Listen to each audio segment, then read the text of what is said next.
ahead. Right near the beach I did a short film. Like my first short film was called Excuses for Jeff. So that was a story of a young man going back to Jamaica for his friend's funeral, who similarly, like right near the beach, was killed because of he's gay, his sexuality. But him going back for the funeral, and none of the other close friends showed up at the funeral, so he started inventing these excuses for all the other friends, and he kind of plays out all of these characters. And that film was kind of like he, as an actor, wanted to, number one, show my acting range, but also tell the story as well. In my opinion, important story. But a few films later, that idea and the story kind of stuck with me, and I knew it was bigger than a short film. It was a feature, and I wanted to make it more accessible and make it a more well-rounded story. So Right Near the Beach came out of that, and so that's the bit of backstory in that. Great. Yeah, so well, I directed Mano Santa. However, Raul is the writer. We, back in 2019, were invited to participate in a competition from La Alianza Francesa of Puerto Rico. And they invited me to the competition. So Raul told me at that time, I had a lot of things going on. I was going to travel, and I reach out to him and say, hey, I've been invited to this competition. However, at the moment, I do not have anything that will met the requirements for the short and the story, but I would like to compete if you have anything. And he said, well, actually, I've been thinking a long time, maybe a couple of years, of this story of Mano Santa. And he told me, yeah, we can definitely go ahead and confirm, and I just have to tweak some things. And we were able to participate in that competition, and the short, well, we won best short, and other recognition as well. But I understand that he had the idea a couple of years back, and he, as the time passes, he will go ahead and revise some things, and that's about how Mano Santa was created. Thank you. Hi. Hey everyone, thank you so much for spending your Friday evening with us. Queenie essentially came to me because I had been seeing a lot of like short docs on LGBTQ youth, and was really fascinated about the idea of maybe finding an elder to document, specifically a Black lesbian elder. So I kind of had like the general idea of like, hey, I just want to follow like an older Black person in the LGBTQ community. And then I started just like doing research on different organizations that serve LGBT elders of color. And then I learned about like Stonewall Houses, which was being built, and got connected to GRIO, which is an organization in Brooklyn called Gay Reunion in Our Time, which Queenie's a member of. And from there, we kind of just started filming. Great, thanks, Guy. So I just have one general question that each of you can answer, and then I'll turn it over to the audience to have them participate also. I was thinking as I was watching The Block, the way that place was such a central part of the stories, all the way from Queenie's search for a home, essentially, and the way that the land and the regional space was so integral, both in Steph's and Gabriel's piece. And I wanted to know if any of you just wanted to talk a bit more about the way that space and place and identity sort of become such a major thematic part of your films, and how that sort of like became part of your filmmaking process? Anybody who wants to just jump in there. Okay. As far as the space, the location itself, I wanted that to be as much as a character as possible.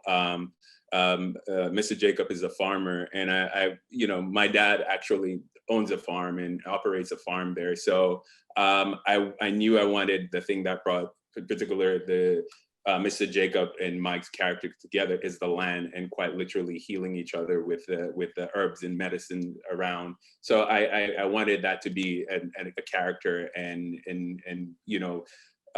there's, just as far as a backdrop, you can't really beat such a lush and diverse and beautiful backdrop. So I knew I wanted to employ that as a major part of the film, and let you live in there. So that kind of informed the pacing of the film as well. I really wanted it to be as pensive and be immersed in the rural setting as much as possible. Therefore, Kai, if you'd care to join in on that. I'm not sure if I heard correct the question, but it was about the space where the story has been taken place. Okay. Yes, I agree with what Gibri say. It's about that same line with Mano Santa. We wanted to film in the rural space in El Campo. So we show the beauty of Puerto Rico, and Mano Santa, who is the grandfather, he is the healer of the town. So, and it's also the person who connects with his grandson. So all the environment and all the surroundings will have to be aligned with the healing process and with the relaxation and this safe space where these two characters could enjoy themselves and love each other. So for us, it was really important to be also on the water, on the nature, and show the beauty and the connections that in the metro area sometimes it's a little bit difficult because it's so noisy and it's so fast. So we wanted to bring back the nature so we could relax and connect with love, connect with healing, and just have like a little breath, something to look forward to. Thanks, Steph. Kai, just before I go over to the audience, I know you're working in an urban space in Queenie, but I was really moved watching it. How this woman was so adamant on not just finding any space, but some place that was hers, that really represented her. And I thought it was really a striking feature, especially considering how, presentations of queerness can be so ageist or ableist. So I just love to hear you talk a bit about her space within that context before I turn over to the audience. Yeah, so really dynamic question. I appreciate you asking that. And I think the locations you see in the film are kind of happenstance. Like I had actually wanted to film her like going to doctor appointments and stuff, and we just couldn't get the approvals from like NYU in time to film. So like there were other scenes that I had imagined living outside of her home, but in the end, you really are just like in with her, at Marcy houses, and then when she goes to put in and like see the apartment, and then the unveiling without her there. And I think, Queenie has a lot of dignity. What you're saying is really right, of saying that, like, I'm not going to settle for a studio. Oh, I go see the one bedroom. Oh, this still doesn't work. I'm going to stay exactly where I'm at. And I think there is, unfortunately, like a lot of ageism in the queer community, which is why I felt like so compelled to make this film, like as a younger Black queer person, to see like representations of what my existence could possibly look like when I'm older. So I feel really fortunate to have been able to document Queenie and to understand what her meaning of home is, like as I continue in my life and create home in my own space. Thank you guys so much for that. So let's turn it over to the audience because we want to hear from them, and I'm sure the filmmakers would love to hear some words from them. So any questions or comments on films or for the filmmakers? You can type in the Q&A box or you can request to unmute yourself. So.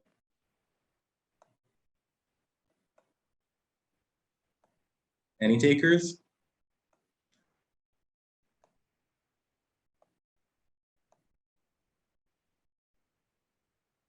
Well, Vidya made a comment in the chat that I was thinking about actually, which was the intergenerational nature of the stories.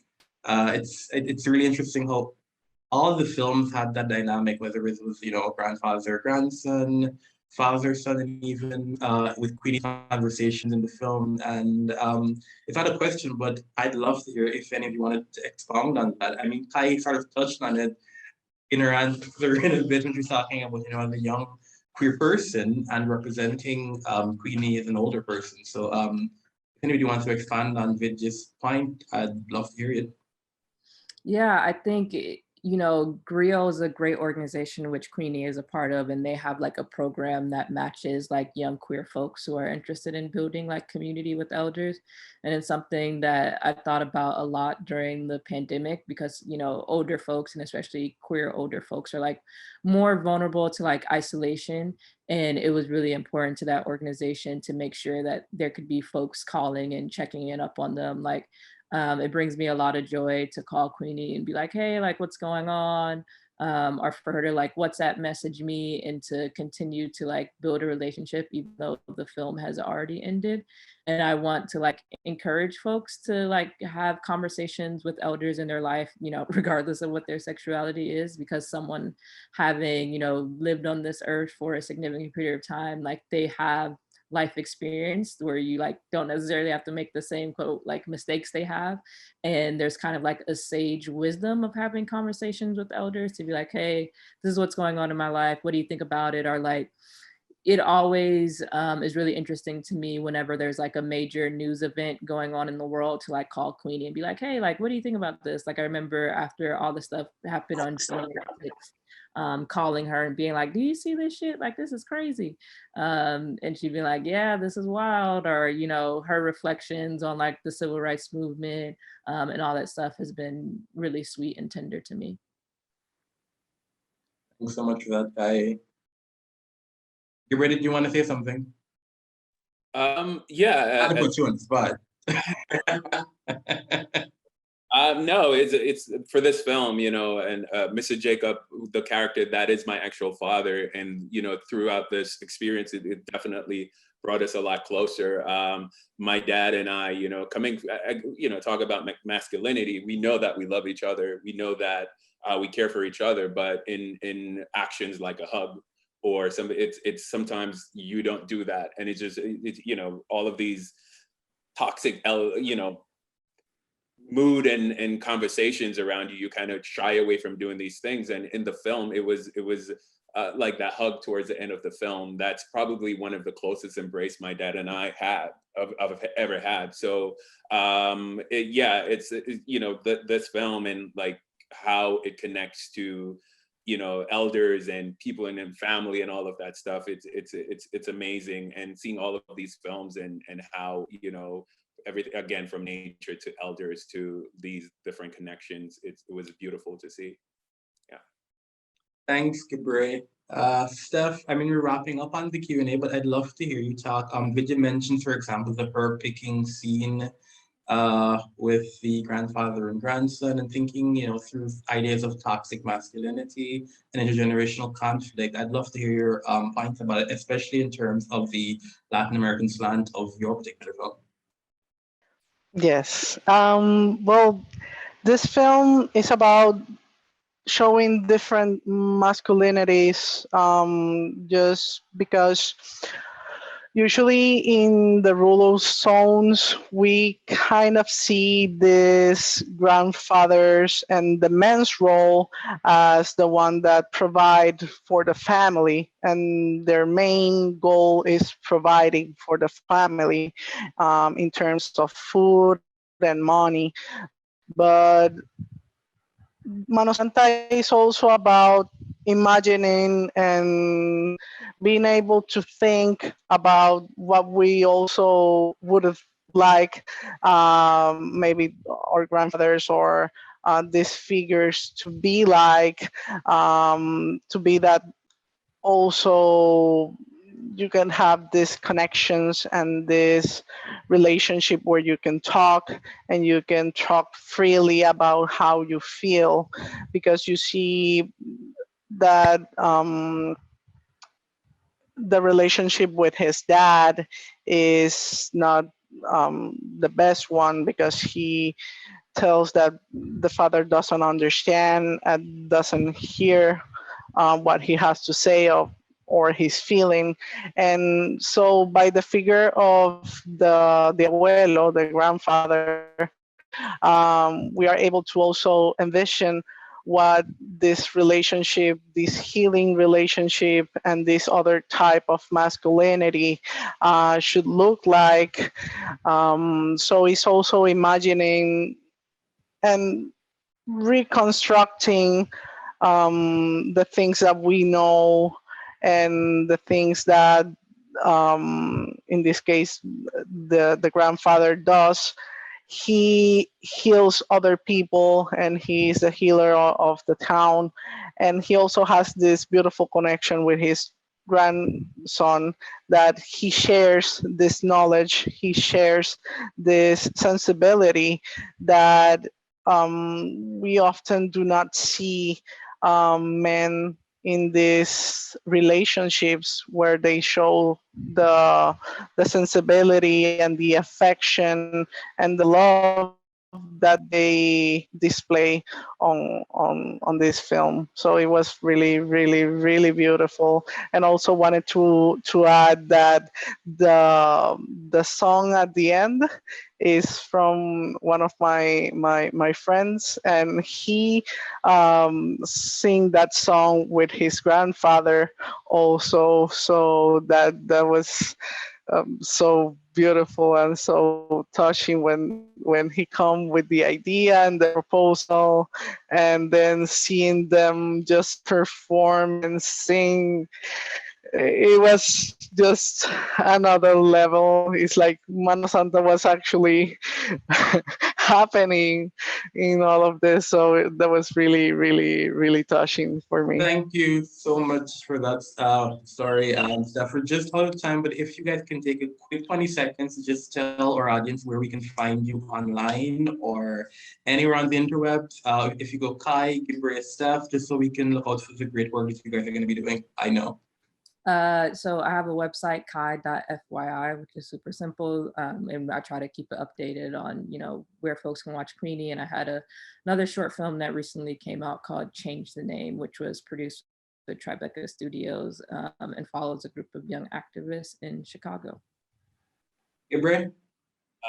Dear May Film, like a letter DEARMAY films.com, and on IG as well at Dear May Films. And Kai and I, we're alums of this Tribeca Studio. I short film Pearl and Henry that you can check out as well. It's going through a festival. I have a bunch of other short films that I've done on my website as well. So feel free to browse and explore. Thank you. And Steph? Yes, you can find me on Instagram as steph.camacho.film, and also through our producer, our home producer, Filmes Casa.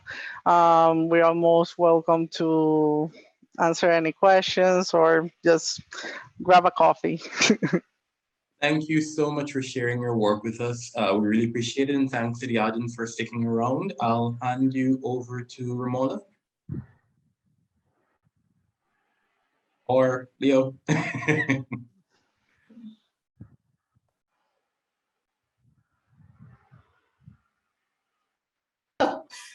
Sorry, I don't know. My computer's like stuck.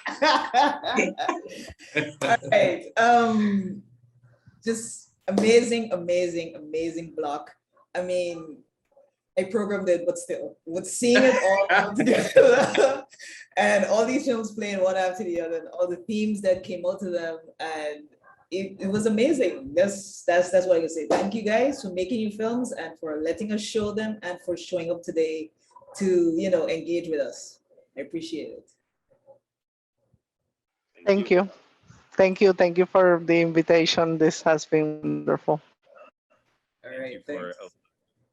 an opportunity. And Gibre, this story that you have here, I'm gonna be on it some more. Just letting you know. Pardon? I said this story that you have here, I'm going to be on it some more. Oh, okay. Just so you know.